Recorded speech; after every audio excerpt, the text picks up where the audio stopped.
Vielen Dank, dass Sie wieder dabei sind beim Thema Cybersecurity ist kein Voodoo. Beim letzten Mal hatte ich ja erläutert, dass wir eine mehrdimensionale Matrix haben bezüglich der einzelnen Standards für den Bereich Radio Equipment Directive Artikel 3.3. Jetzt möchte ich noch weiter abtauchen, weil ich möchte jetzt einmal darstellen, welche Anforderungen dann kommen. Das heißt, dieses Bild kennen Sie schon. Wir haben hier die PRN. Und jetzt gibt es quer durch die 1, 2 und 3 Anforderungen. Wir fangen hier mal mit einer Anforderung an. Das ist die Anforderung Access Control. In der Abkürzung des Standards nennt sich die ACM. Ein weiteres Beispiel wäre Authentication. Auch hier gehen die durch, alle 3 Bereiche durch, wird kurz AUM genannt.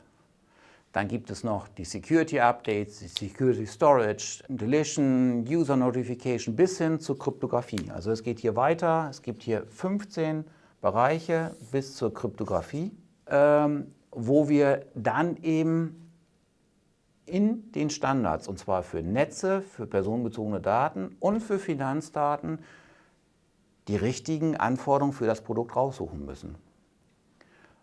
Aber nochmal ausgedrückt, wenn wir auch wissen jetzt, dass Access Control für die Netze passt, dann haben wir jetzt herausgefunden, dass es angewendet werden muss.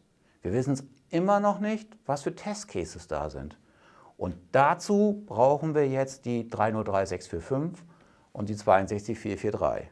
Sie sehen schon, diese mehrdimensionale Darstellung ist wichtig, um ein Grundgefühl dafür zu bekommen, welche Standards sind anzuwenden, damit ich auf die Anforderungen der 18031, soll heißen, auf RED Artikel 3.3, also RED Cybersecurity, eingehen kann.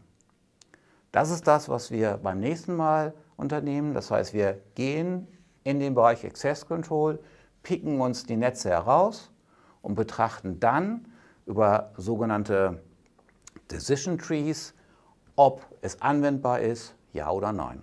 In dem Sinne, danke, dass Sie wieder dabei waren. Ich sage wieder, Cybersecurity ist kein Voodoo und erwarte Sie beim nächsten Clip.